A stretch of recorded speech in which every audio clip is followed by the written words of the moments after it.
La Fabrique Audio présente La Petite Histoire. www.lafabriqueaudio.com. Quand on parle de paranormal, de lieux étranges, obscurs, voire occultes, on en vient souvent à parler des sanatoriums, ces endroits qui ont vu passer les maladies les plus terribles qu'ait connues l'humanité. J'aimerais aujourd'hui qu'on s'intéresse à l'un de ces sanatoriums, le Waverly Hills Sanatorium qui est aux États-Unis. Vous êtes maintenant ici, et quoi qu'il arrive, vous ne pouvez plus reculer. Salut tout le monde, bienvenue dans un nouvel épisode de La Petite Histoire du Paranormal. Je suis Florent Mounier, cet épisode est écrit et mixé par Sébastien Girard et c'est moi qui ai le plaisir de vous faire voyager une nouvelle fois dans cet univers du surnaturel. Avant ça, je vous rappelle que vous pouvez laisser bien sûr un petit commentaire pour donner votre avis sur le podcast, nous suivre également sur les réseaux sociaux. Il vous suffit de chercher La Petite Histoire podcast La Fabrique Audio sur Facebook, sur Instagram, sur Twitter. Comme ça, vous pourrez nous dire quelle histoire vous aimeriez entendre. Allez, cette semaine, on part donc du côté des États-Unis, une nouvelle fois. On y est souvent aux États-Unis. Là, c'est à Louisville, dans le Kentucky, pour aller découvrir l'histoire autour d'un des lieux les plus hantés du pays, le Waverly Hills Sanatorium.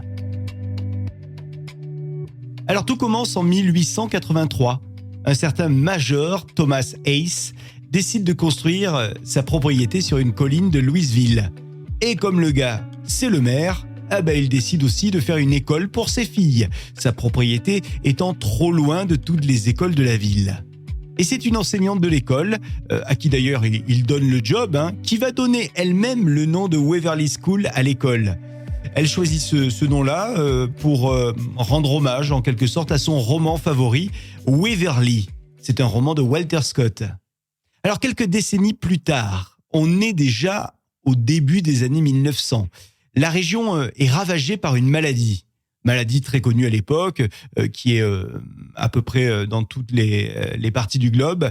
Il s'agit évidemment de la tuberculose qu'on surnommait aussi à l'époque la peste blanche. Alors la pandémie est là, elle s'accélère, et on décide de construire un hôpital en retrait de la ville. Cet hôpital va servir à soigner en masse les personnes malades. Et du coup, on se dit que l'endroit pour accueillir l'hôpital, c'est plutôt pas mal que ça soit assez loin de la ville. Et on pense à l'ancienne demeure de Thomas Ace, qui lui n'y habite plus. Et donc c'est cette demeure-là qui est choisie pour accueillir cet hôpital. L'hôpital qui va connaître rapidement dans les premières années une bonne notoriété dans la lutte contre la maladie. Et comme il était de bon ton à l'époque de dire que la tuberculose se soignait avec un petit peu d'air frais, avec du repos, avec une nourriture saine et variée, eh bien cet endroit semble absolument parfait pour tout ça. Il semble avoir toutes les qualités. Le lieu jouit donc d'une bonne réputation et en plus, il est très bien équipé. On peut donc y traiter au mieux la tuberculose et puis d'autres maladies dont souffrent les patients. Malheureusement, tout n'est pas tout rose là-dedans et il y a de nombreuses histoires qui circulent au sujet de ce sanatorium. Ouais, parce qu'on dit que les patients y sont maltraités. Ceux qui y sont internés auraient interdiction, par exemple, de sortir de l'hôpital pour cause de quarantaine. Alors ça peut s'entendre, sauf que pour l'air frais, on repassera, on est d'accord. Et ça, c'est pas le pire, On rapporte que plus de 60 000 personnes seraient mortes après, je cite, des expériences médicales. On parle d'expériences comme la thoracoplastie. Exaco ? Eh bien, la thoracoplastie, ça consiste en gros, je vous la fais courte, mais à scier les côtes pour que les poumons se dilatent. Taux de survie ? 5%, à peine. Charmant. Alors, pour ne pas affoler les patients qui sont dans cet hôpital, eh bien, on cache les cadavres. Et les cadavres, on les emmène de nuit dans ce que les gens vont appeler le tunnel de la mort. Le tunnel de la mort, c'est une longue galerie. Une galerie de plus de 150 mètres qui se trouve donc sous terre. Il s'agit d'un long couloir qui mène directement vers une voie ferrée. Et c'est donc par là qu'on emporte les corps. Et on raconte d'ailleurs que si vous vous baladez dans ce tunnel, si vous tendez l'oreille, vous allez entendre des gémissements.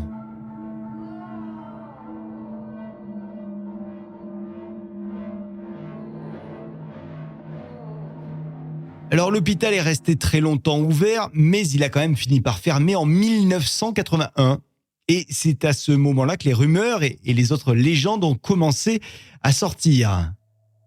Et ce qu'on dit autour de cet hôpital est juste énorme. On raconte que si on rentre dans cet hosto, eh bien on y verrait des formes humanoïdes se balader, ou bien des ombres, et puis même des portes qui claquent alors qu'il n'y a pas de vent et surtout qu'il n'y a personne à l'intérieur. Bref, très chelou. Il paraît qu'on pourrait même voir dans cet ancien hôpital désaffecté un homme vêtu de blanc qui lui aussi se baladerait. Cet homme errerait partout, dans la cafétéria de l'hôpital, dans les cuisines de l'hôpital. Alors qui c'est ce mec-là ? Eh bien, certains auraient reconnu un ancien employé de l'hôpital. Ouais, d'accord. Sauf que le gars, en vrai, il est mort. Et il est mort depuis longtemps, mort de la tuberculose. Dans l'entrée principale, certains disent qu'on voit aussi un fantôme qui se balade. Ce fantôme-là, c'est celui d'une vieille dame. Une dame qui a les mains et les jambes enchaînées. Elle a les poignets qui saignent. Et elle pleure dès que quelqu'un passe devant elle. Elle supplie cette personne de lui venir en aide. Allez, suivez-moi. À présent, on va au 3e étage. Ah, c'est une super balade que je vous fais, super visite. Il y a beaucoup de gens qui affirment avoir vu à cet étage, le 3e, une petite fille. Cette petite fille, elle porte le prénom de Mary. Et cette petite fille, Mary, elle joue avec une balle. Et un homme dit avoir vu cette Mary en face de lui. Sauf que, selon lui, la fillette n'avait pas d'œil. Vous en voulez encore ? Alors suivez-moi, on va sur le toit à présent. Le toit, c'est là où les enfants étaient soignés de la tuberculose à l'époque. Eh bien, il paraît que maintenant, on les entend chanter, les enfants. Ils chantent leur comptine préférée, Ring Around the Rosie.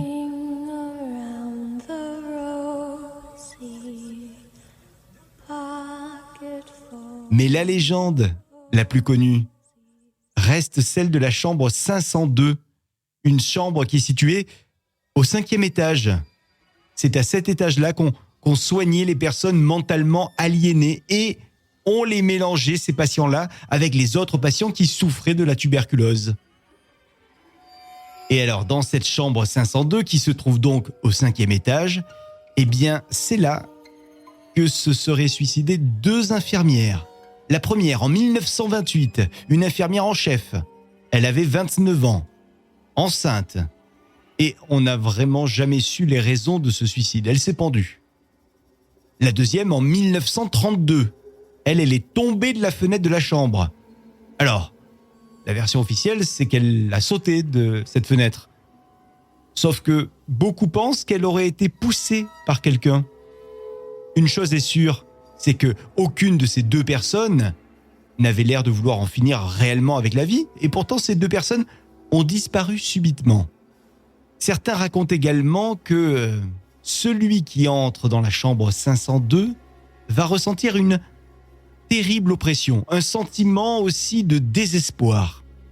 Et on dit même qu'une fois dans la chambre, si on jette un petit coup d'œil par la fenêtre, on y voit une infirmière qui nous regarde. Certaines personnes affirment aussi avoir entendu des cris de bébé et les pleurs d'une femme dans cette chambre. Est-ce que tout ça est légende ou est-ce que tout ça est réalité ? Moi, je n'en sais rien. Ce qui est sûr, c'est que le sanatorium de Waverly Hills suscite encore aujourd'hui beaucoup d'intérêt, notamment pour les amateurs de paranormal. Voilà pour cette petite histoire du paranormal justement. Merci de l'avoir écouté jusqu'au bout. Si cet épisode vous a plu, likez, partagez, commentez comme d'hab. Sur les réseaux sociaux, on vous attend. Et sur les plateformes de podcast, pareil. N'oubliez pas de vous abonner pour ne rater aucune sortie de nos épisodes. Prochain rendez-vous jeudi prochain pour un nouveau numéro de la petite histoire. Et sachez que désormais, il y a une chaîne spéciale pour la petite histoire du paranormal. Cette chaîne-là, elle se trouve sur l'ensemble des plateformes de podcast. On vous invite à vous y abonner également. Salut. La Fabrique Audio présente La Petite Histoire.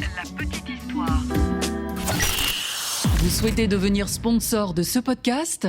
Contact @lafabriqueaudio.com. Avant de se quitter, je vous rappelle que la plateforme crée pour vous des contenus audio.